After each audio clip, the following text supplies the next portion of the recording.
We're kicking off our first Porter Novelli Perspectives conversation with Bryan Breckenridge, of Box.org, the executive director there. And today we're going to talk about mobilizing communities and corporations for social good in the modern world. So glad to have Bryan kicking off our session today, bright and early. Harold, it's great to be here. Glad to have you. So definitely want you to talk a bit about yourself and what you do first before we talk a little bit more about mobilizing communities and corporations. Okay, happy to do that. So I'm Bryan Breckenridge, and I grew up in Kansas, and grew up with a strong sense instilled in me that giving back to the community that I was living in was an important way to live. Absolutely. And during college, I stayed with that in some manner. Okay. When I moved to the West Coast back in '96, I quickly, through startups and other companies, found myself in a company called Salesforce that took social investment and philanthropic integration very seriously under the leadership of Mark Minioff, and was there for 10 years and realized that business can coexist really well with, creating social impact and lifting up employee activists and creating social impact through the core competencies of the company. Yes. And so when I went to LinkedIn, I realized you can also amplify that really heavily across large networks. Okay. And when I came to Box 3 years ago, I had the good fortune of looking after both of those things, both the way the core competency makes a difference and also the way the employees do, and started folding that in. So it's been a career in the cloud for me in terms of career. Right. But otherwise, I live in the Bay Area, which is the San Francisco area. So right there, you see a lot of companies that realize that their business model can also have a big impact, and so it fits me really well, and it's fun to work in this space. Absolutely. So thank you for giving us that great background on your career and what led you into helping in the social impact realm and collaborating with the technology. Yeah. I saw that you guys work with over 5,000 nonprofits. Yeah, we're coming up on 6,400 right now. Oh wow, that's amazing. Yeah, amazing. From 600 3 years ago that we're using Box to fulfill our work. So awesome. Yeah. So one of the examples that I did see is what Team Rubicon was doing. Yeah. Using Box and collaborating in a very effective way. Can you talk a bit more about what they're doing and what other organizations like them, other nonprofits might be doing to help kind of merge that gap between technology and CSR? Yeah, for sure. I mean, when you think about Team Rubicon, they rely heavily on their network of over 40,000 volunteers, right? 85% of those are military veterans that are back from service and finding an amazing and fulfilling place to use their skills and their efforts. And I just get so moved by their work. So Team Rubicon is a small staff of 50, 60 employees, but again, 40,000 volunteers. Amazing. 500 of which helped them mobilize. They called them the leadership group. Okay. And the leadership volunteers are currently on one Box site. So you got about 500-600 people at Team Rubicon on a Box site collaborating intensely. So they respond to dozens of disasters around the world per year with a staff of 50 people. Wow. Why? Because they use technology to mobilize To help with that and bring the collaboration and the content to the right people at the right time. So they send a message out to 40,000 and say, okay, there's a flood in Joplin, Missouri. Who can help out? And they down select a list of, say, some chainsaw folks, some medical folks, the specialists that they need in their network. Okay. And then they vet that list down, and then they mobilize, commence on the operation, clean up the flood zone, save the people that really need that service. Okay. And then they find good ways to deconstruct that site and help kick that area into the recovery phase of things. But because they implement technology so well, they have almost zero servers in the entire infrastructure. Oh, wow. So you're mobilizing tens of thousands of people through technology to provide service to people in need. And that absolutely inspires the technology community to come to their aid. And you see a lot of amazing tech companies that help out. We created a coalition called the Impact Cloud. Yes. And you can read that at impactcloud.org, but that's a bunch of cloud companies that just said, our technology can enable collaboration, right, and getting the right assets to the right people at the right time in a secure way. And so you've got all these amazing organizations from the older, more mature organizations, like Relief International and Oxfam and International Rescue Committee, these big global organizations on this new technology, but you also see the upstarts like Team Rubicon disrupting and doing new things and going further because of that tech.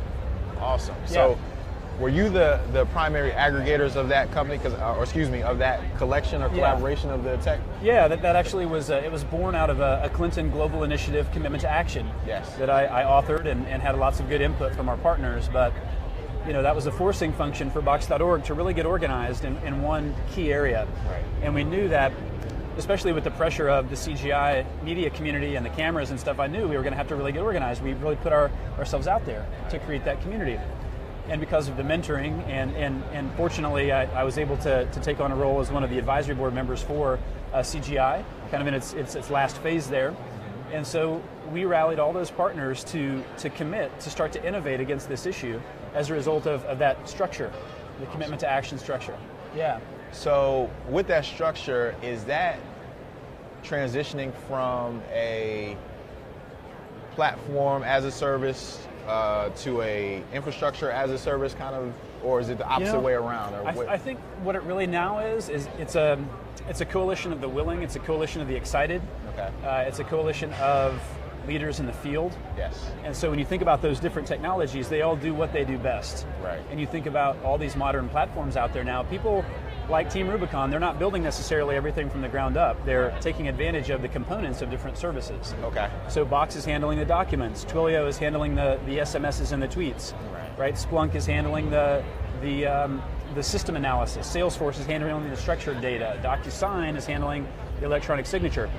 What the Impact Cloud hasn't done yet is create these firm and fixed big solutions. Okay. But because the organizations are so close, we're having organizations from the humanitarian sector come into our world and let all 7 of us or 8 of us sit around that organization and hear that organization at the same time. Wow. And what's coming from that is volunteerism, it's financial contributions and investments, it's new technology, it's some new solutions, but I think we have to be really careful that we don't go ready fit a solution for 1 or 2 organizations and then miss the other 6 or 7 million organizations around the world that need these cross-vendor solutions. Absolutely. So we're being very mindful before we start to build roadmaps under the product side. Okay. But certainly advancing lots of pilot projects with great organizations together, instead of separate. And that puts a lot less strain on the nonprofit when they're coming to 7 or 8 leading vendors at one time, instead of having 8 consultants, 8 sales teams calling on them. It's more of a unified structure. Yeah, we call them innovation celebrations when we get everybody together. That's awesome. Yeah. That is awesome. So with you working with so many global nonprofits. Yeah, and so many all over the place, all different sizes too. Right. From 28,000 people on one Box site down to 1 volunteer. Wow. Yeah. So the infrastructure is scalable enough where you're able to utilize whatever technology is in that city or that country where they might not need Wi-Fi or anything else, but they just have access through either just a general phone, smartphone, a laptop, or what have you, and everyone can work on one accord without having the newest and latest technology. That's but about using right. I mean, these cloud technologies allow that. The horizontal, the basics that they provide, like with Box, like if your use of this platform that we work with now the most, that actually we support and maintain, the basics of having a place where everybody can store the file and get to it in one place. So maybe it's 15 departments writing a grant proposal, or 20 or 30 crisis responders, or a mentor and a mentee in a workforce development organization. They can all be in the same place working on documents. That's the basics. And we're going to keep updating it, and they're going to always have the latest and greatest at that level. But now it starts to get exciting that we're creating this community of excellence where people are saying, we need to use this stuff for fundraising, and we need to tie in these other systems, or we need to use this in the field, or we need to use this to onboard volunteers so that we don't have to hire 3 more people just to onboard the volunteers to manage all the information associated with that. So it's like the basics really do support all 6,400 of those organizations, but because they all do really unique things, we're also taking a good look at those things and starting to optimize the ways that these modern platforms can fit into those purpose areas, effectively. Awesome. Yeah. Awesome.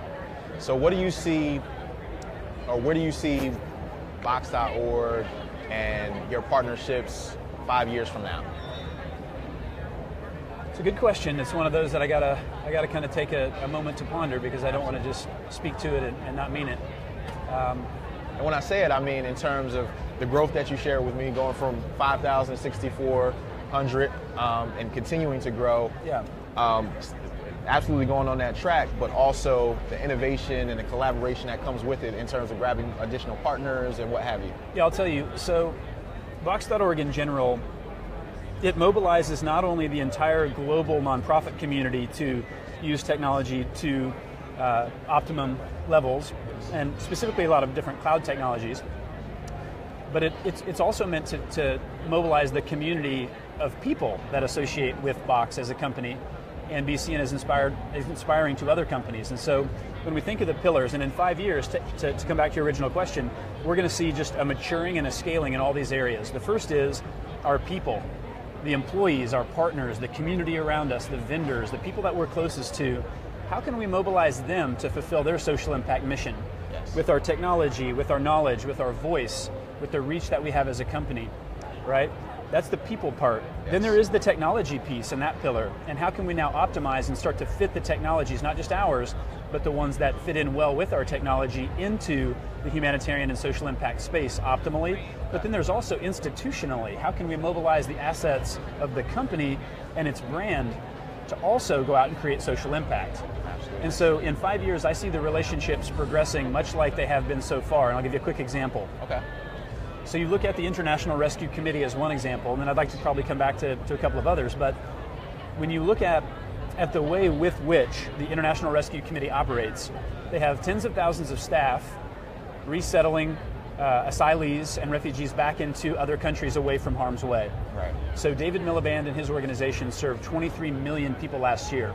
Wow. As an organization, right? And you know they're under fire right now, make no mistake. Yes. Like with some of the executive orders, their funding is under fire, their settlement process, the vetting that they pursue is under fire.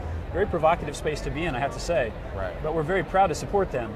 And so thousands of their staff are mobilizing the content that they have for this resettlement process, for fundraising, et cetera, on the Box platform.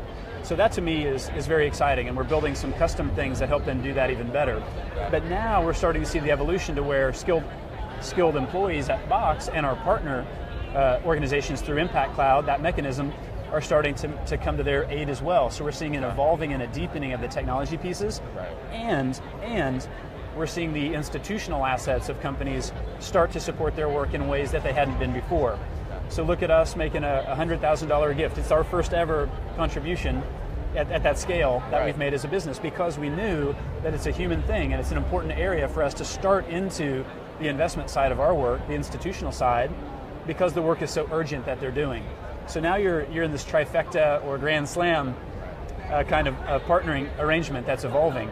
Now will, in 5 years, the people piece, the technology piece, and the institutional piece just deepen and grow? Right. I think yes. Yes. And then you see the media companies pick it up, and you see the things that were working in the early days really amplified and grow. Okay. And that's when it gets exciting. And we're seeing a lot of that stuff even right here at South by in these relationships as they become a lot more than just using the technology. Certainly that's at the core, but then all these other things are making that even more effective for those organizations. Definitely. And I mean, I think you're in the right place because we're right next to the Social Impact Pavilion. Yeah, that was really great. I'm glad that you set up shop right next to the right place. Yeah. Yes. We're being mindful that you were coming to set everything, start well, everything and ironically, off. you're right here between health and impact. Yes. And that's So what the convergence. that's what that whole thing's about. So Yes. yeah. Awesome. So, leading to the next point about how greater collaboration powers greater social good. Yeah. We have a similar mantra in our Atlanta office, which is doing well by doing good. Love so it. we Love work that. with several nonprofits in our own space, and we do some pro bono work. We've done things in the past with Future Foundation, which is an Atlanta-based nonprofit, and a few others where we provide support around generating greater visibility. Love it. And I know that your mission around creating that technology and that collaboration, how do the employees factor into that? Yeah. Can you give us a little bit more detail about that? Yeah, for sure. So if you first would just humor me and tell me why or how what your firm here in the PR world does inspires you. Yes. You just suggested that you do that work in Atlanta. Just tell me quickly about how you as an employee in the Atlanta area for your great global firm, what's good about the fact, or like, I don't know exactly how to phrase the question, but like, why does it matter to you that your firm gives back? You know? It means a great deal to me because now I have the opportunity to give back, and when I was growing up, I did see individuals that did that. So one program that comes to mind was the DARE program, right? And, you know, say no to drugs and all those things. Yeah. There was a gentleman who unfortunately passed away, but his name was Officer Mahoney, and he would come in when I from second grade all the way up until I was in middle school, and he would talk to us about the dangers of drugs and everything else, and it stuck with me. Yeah. Not that it was about the whole drug portion, but the fact that he was giving back. Like he was fighting crime, making sure our streets were safe, but he was also talking to the kids. So once I matured, I knew that I wanted to do the same thing. Yes. And I hold that close to my heart. So you had that mentor. I can Exactly. feel it. Like Yes. I can feel the impact that he had. Yes. Yes. And it sounds like he gave you a vehicle to act on something that you knew you wanted to feel in your process of growing up, which was to feel safe, to contribute, and so on. Yes. And I think when organizations can authentically bring their assets behind their employees, that's when you really start to see the magic happen. Yes. Right? So I'll tell you a quick story. On January 12th, I got an email from our VP of Marketing, Lauren Vaccarello. Yes. And she had just read a bunch of articles in the New York Magazine about the jeopardy that women's health was falling into. She saw that 55 million could get their access to free birth control stripped away in some of the political scenarios that are going on right now. And she was incensed. Yes. So I feel very honored that what she decided to do, she probably had a glass of wine or two, she already admits that, but she sent me an email, Yes. like close to midnight, right? And just said, I'm really upset, I'm really frustrated about what's happening and the way that Planned Parenthood and a lot of other organizations are in jeopardy. What can I do? Right. And what can we do? And what can Box.org help me do? And I sensed that urgency. So I immediately jumped into action and I forwarded that email to Cecile Richards' office over at Planned Parenthood, to Tom Subak, her head of innovation, to Dawn Legans, her head of brand globally, and so on. And they immediately responded when they woke up that next morning and they said, we love the energy of that employee. We love the fact that she's frustrated, and in fact, if you're open to doing some exciting things, we'd like to team up with you where we can. And of course, we were receptive. And so you fast forward a few months now, and just last night we had, or 2 nights ago, we had 200 people at our office here in our box office here in Austin. Yes. And we had the editor-in-chief of Glamour and the CEO of BeautyCon and Jess Ladd from Project Callisto, an amazing anti-violence and rape application that's out there, and Cecile from Planned Parenthood, who opened a panel to launch something called Innovators for Women's Health, which is over at i4wh.com. Okay. And I mention that because it's a community now that's going to very soon have thousands of technology and media people and PR type folks involved in a community to specifically hear what women's health and the women's health movement is most in need of. Absolutely. From a media, from a technology perspective, innovation perspective. And so just think about this. That was one employee that was frustrated, and she reached out to Box.org, whose mission is to help nonprofits in the Box community fulfill its social mission. Right. The nonprofit came to the table, the media company came to the table, and the tech community came to the table. And we launched this community that, frankly, for thousands of technology people to go to Planned Parenthood and say, how do we help? You know, what can we build for you? And if Silicon Valley, which is now finally coming out of the closet, so to speak, on women's health and supporting Planned Parenthood, if we can mobilize that community, because of one employee who cared a lot about that and is now the co-founder of I4WH, and it's a movement and it's all over the world, just in a couple of months, then anything can happen. And now, here's what's interesting. You see those dominoes start to fall. I got a text right before that panel started from a friend back in the San Francisco area, and he said, in light of what you're doing in Austin this week, our family has decided to make $100,000, I get worked up, $100,000 contribution to Planned Parenthood because of that work, and we're going to do it in the name of our kids and our family. And so when I'm getting that from the people that I hold dear in my network, my colleagues, doing that, bringing in the financial piece, because we're mobilizing the tech and media piece for scale to leading organizations, I just, to me it's very fun, and it's a good example of when a corporation allows its people to act on what they're passionate about, and it gives them the infrastructure, global movements can happen very quickly. And that to me is very inspiring. That's awesome. I mean, it all started with that emotion and that connection in an email, and you were able to connect the dots. And the permission to care. Yes. Right? That employee was like, the employer, that person in our community was like, hey, we really care about this. And next thing you know, Box Women's Network cares about this, right? Next thing you know, our partners are caring about this. Next thing you know, the leading organizations that we're able to do something with care about this, and now we're all together on the same page. But it all came back to a very authentic interest to create impact in an urgent space, the permission to take action, and a war chest of assets mobilized to support that energy. Yeah, and that speaks more to, in my opinion, the power of the people that you have and the kind right? hearts. And that's right. Coupled with the technology. From the top down. Yeah, from the top down. From the founders of Box, you look at these guys, Jeff and Dylan, and Sam and Aaron are lovely guys. They're just turning 30, 31 years old. So they're not, and they've had the company for 11 or 12 years. They're not saying, now I'm 60, now the company was a success for all these 30 years, 40 years, and now it's time to go give back. They're getting involved in the areas that they're passionate. The employees see that, they act on it, right? And the next thing you know, that's a magnet. So Cecile from Planned Parenthood is showing up at our office, right? David Miliband from IRC is coming to our leadership committee meetings. And he's very busy right now, obviously, in the refugee space. But because of that energy, they know that it's an authentic thing for us. And now we're really bringing our assets to bear, be they financial or voice or technology or people.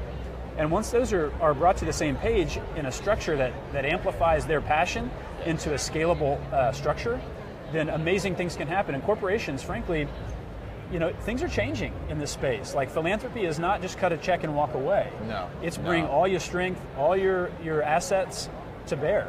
Yes. And mobilize those, because it is good for the world and good for business. And it turns out that cycle comes back on itself very quickly. Much like you said, doing good while you're doing well. Yes. Right? And that's something that I'm seeing technology companies really turn on. And I think that speaks to creating a more sustainable ecosystem. Correct. Not only on the technology, but as we talked about earlier, about the emotion that's attached to it and the permission that people have. Yes. Because if you don't do that, then, as you said, giving a check, that it does help, but it will not leave a lasting impression. It will not help to make change. And it doesn't create a story. It doesn't even create a story, because the change suddenly isn't even necessarily that interesting if you're so disconnected from, kind of a financial only philanthropy model. Right. Then you don't see that I say heart energy, right? But you don't see that piece. You don't see that come through. Okay. You see the energy somewhat, but you don't necessarily see the belief that it's a deeply committed endeavor. If it's really just more of a flyby philanthropy as we see it. And then frankly, I'm sure that PR firms, like in the space that you all are in, I know you do a lot of work in social reputation, in social storytelling and all that sort of thing, even in the corporate intersection. Yes. And frankly, even storytelling is not as interesting if you're not really invested, at a deep level in this stuff. People can read that right away. Agreed. And I think it also layers into what you do intentionally and where that lands within your family as well. Me personally, I have 3 daughters. Amazing. And making sure that they see that I'm doing well by helping the community. Yes. Impacts them. Yes. So one quick story about my oldest daughter is every day when my wife picks her up from aftercare, she's at the sewer saying, "Feeding the sewer monster." Amazing. And it's nothing that we've seen. But she every probably single saw day it. she'll bring Kids food can see all that stuff and give it every single time. And that's just because she's like, I don't want him to be hungry. And that's just a broader impact about what we want to do, what Box.org wants to do, what Porter Novelli wants to do in the community to make sure that there's a lasting impact in giving back and creating that ecosystem.